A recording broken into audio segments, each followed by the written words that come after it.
Salut à tous et bienvenue dans Grain. Aujourd'hui, je vais vous expliquer comment changer le ratio de votre image pour donner un look plus cinéma à vos vidéos.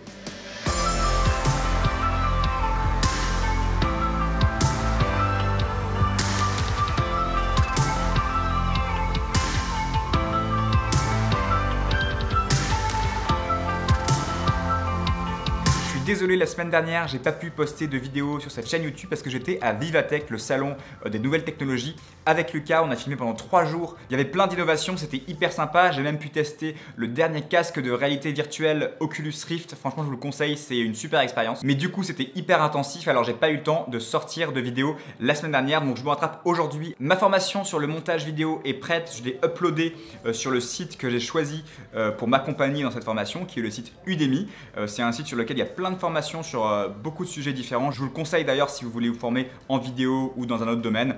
Il n'y a plus qu'à attendre leur validation et la formation sera en ligne. Donc je pense que ma prochaine vidéo YouTube, ce sera le lancement de cette formation. J'ai vraiment hâte de la sortir. J'espère qu'elle va vous plaire. En tout cas, restez bien connectés pour ne pas rater le lancement. Aujourd'hui, on va parler des fameuses bandes noires qu'on voit au-dessus et en dessous les vidéos et qui donnent un aspect cinéma. En fait, il y a plusieurs moyens de donner un aspect cinématographique à vos vidéos. Déjà, il y a la fréquence d'image dans laquelle vous allez tourner. Moi, je conseille de shooter en 24 ou en 25 images par seconde avec un shutter qui est au double de cette cadence d'image. Vous avez aussi les mouvements de caméra qui vont donner un look cinéma, vous avez l'étalonnage, le rajout aussi de grains. Tout ça sont différents éléments qui vont contribuer au look cinéma de votre vidéo. Sur votre télévision ou sur YouTube, le format c'est du 16/9. Par contre, si vous allez au cinéma, vous allez voir souvent que le format est beaucoup plus allongé sur les bords, donc il est plus étroit en haut et en bas, et c'est ce qu'on appelle le format cinémascope. Et c'est ce que moi j'utilise dans mes vidéos pour accentuer ce rendu cinématographique. Pour réaliser ce format cinémascope, il y a plusieurs solutions. La première qui est très utilisée par les youtubeurs, c'est de rajouter une image PNG avec des bandes noires en haut et en bas. Du coup, vous allez avoir une image 16/9 sur laquelle vous allez mettre un PNG, ça va cropper l'image. L'avantage de cette solution, c'est que si vous voulez dans une même vidéo 16/9 mettre à la fois des images en mode cinémascope et des images 16/9, c'est la bonne solution puisque vous allez faire une séquence qui va être 16/9, donc par exemple 1920 par 1080 pixels, et dedans vous avez juste à mettre des bandes noires sur les images que vous voulez au rendu cinéma. L'inconvénient de cette méthode, c'est que si vous lisez une vidéo sur un moniteur qui est très large, par exemple un écran LG ultra wide, vous allez avoir des bandes noires en haut et en bas. Alors qu'avec la deuxième méthode que je vais vous expliquer maintenant, vous avez la possibilité de prendre vraiment tout l'écran.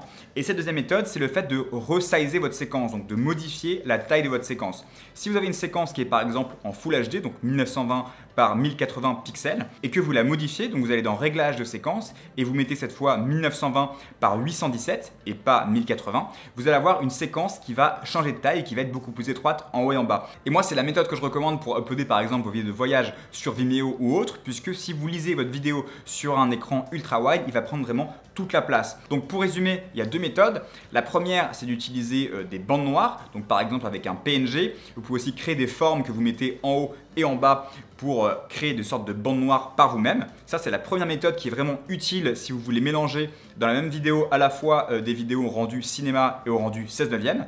Et la deuxième méthode, que je préfère quand vous voulez faire uniquement une seule vidéo en format cinéma justement, c'est de changer la taille de votre séquence. Donc si vous avez du Full HD, vous mettez du 1920 pixels par 817. Et si vous avez de la 4K, vous mettez 3840 pixels par 1634 et non pas 3840 par 2160. Si vous faites ça, vous aurez le même format cinémascope que moi, à savoir du 2.35. Après, il y a différents formats cinéma qui existent. Je vous laisse vous renseigner. Il suffit de faire un produit en croix pour savoir quel nombre de pixels mettre quand vous resizez votre séquence. Voilà, je vous ai dit tout ce que je sais sur la modification du ratio de l'image qui contribue grandement à donner un look cinéma à vos vidéos. J'espère que cette vidéo vous a plu. Si c'est le cas, n'hésitez pas à lâcher un petit like. Si vous avez une question, mettez-la en commentaire et je vous répondrai. Restez connectés surtout parce que la formation sur le montage vidéo est imminente. Je vais vraiment vous expliquer l'intégralité de mon workflow de A à Z. Donc je pense que ça pourrait vous intéresser.